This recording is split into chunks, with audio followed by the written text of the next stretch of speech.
क्या एक जानवर अपने मालिक के लिए अपनी जान तक दे सकता है? आज हम एक ऐसी ही दिल दहला देने वाली कहानी सुनने वाले हैं। ये कहानी है शेरू की, एक ऐसे कुत्ते की जिससे सब बेकार समझते थे, लेकिन उसकी वफादारी की कोई सीमा नहीं थी। एक कुत्ता अपने मालिक के लिए क्या कर सकता है? ये सवाल हम सबके मन में कभी ना कभी आता है। लेकिन आज की जो कहानी है वो इस सवाल को एक ऐसे लेवल पर ले जाती है जहां वफादारी और डर का असली मतलब सामने आता है। तो चलिए कहानी की शुरुआत करते हैं और मिलते हैं इसके दो मुख्य किरदारों से। एक है नंदू, जो एक अकेला सा लड़का है, और दूसरा है शेरू, उसका कुत्ता। लेकिन शेरू उसे गांव में हर कोई निकम्मा कहकर बुलाता था। ये कहानी है राजस्थान के एक छोटे से गांव की। यहाँ नंदू नाम का एक 17 साल का लड़का रहता है, जो काफी अकेला महसूस करता है। और इसी अकेलेपन को दूर करने के लिए वो एक आवारा कुत्ते को घर ले आता है। नंदू ने बड़े प्यार से उसका नाम रखा शेर। लेकिन सच कहूं तो ये नाम उस पर बिल्कुल भी फिट नहीं बैठता था। वो बेचारा दुबला पतला सा, हर छोटी मोटी आवाज से कांप जाने वाला एक नंबर का डरपोक कुत्ता था। मतलब नाम शेर और हरकतें चूहे जैसी।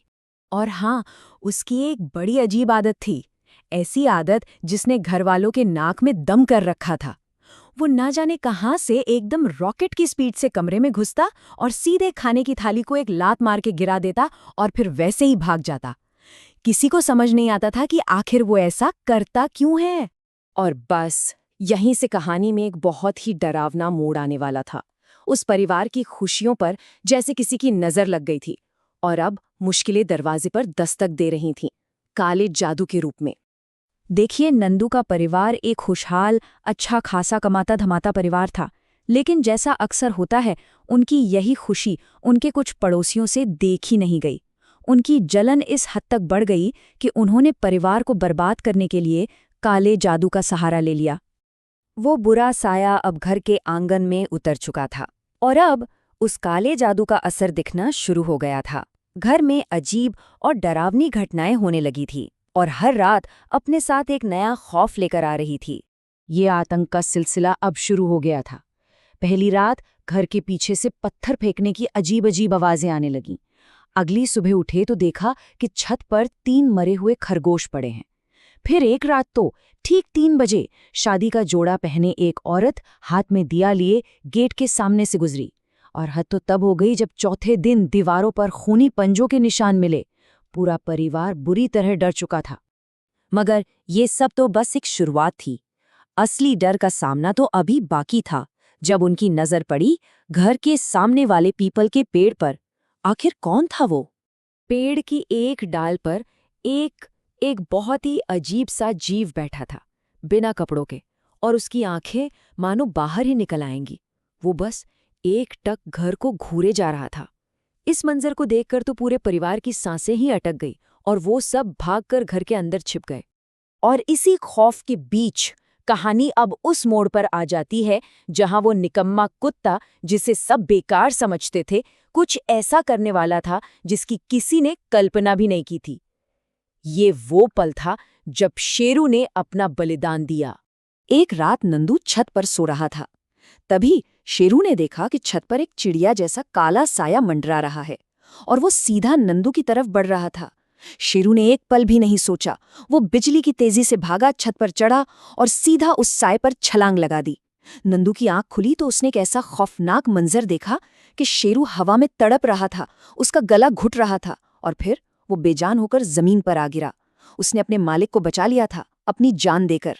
शेरू की मौत ने नंदू और उसके परिवार को अंदर से तोड़ दिया था। वो समझ नहीं पा रहे थे कि ये सब क्या हो रहा है, और इसी उलझन में वो एक पंडित जी के पास पहुंचे, और वहां जो राज खुला उसे सुनकर उनके होश उड़ गए। पंडित जी ने जब बोलना शुरू किया तो सबसे पहली बात सुनकर नंदू को धक्का लगा। उसे वो दिन याद आया जब शेरू एक अजीब से आदमी को देखकर भाग गया था, और नंदू ने उसे डरपोक कहा था। पर पंडित जी ने बताया कि सच कुछ और ही था। शेरू उस आदमी से नहीं, बल्कि उस काले जादू से भरे नींबू मिर्च से परिवार को बचाने के लिए भाग रहा था, जिसे पड़ोसी ने घर के बाहर रखा था। और फिर बात आई उस आदत की, खाने की थाली पलटाने की, जिसे सब शेरू का पागलपन समझते थे।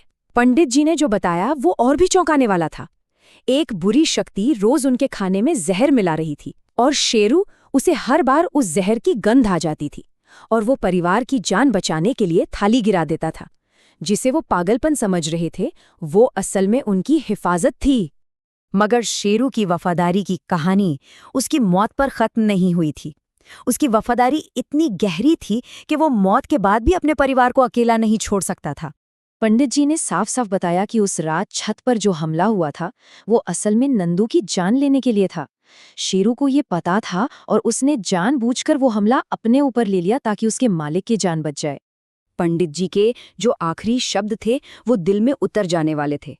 उन्होंने कहा, शेरू कहीं नहीं गया है। मरने के बाद भी उसकी आत्मा आज भी तुम्हारे घर की रक्षा कर रही है।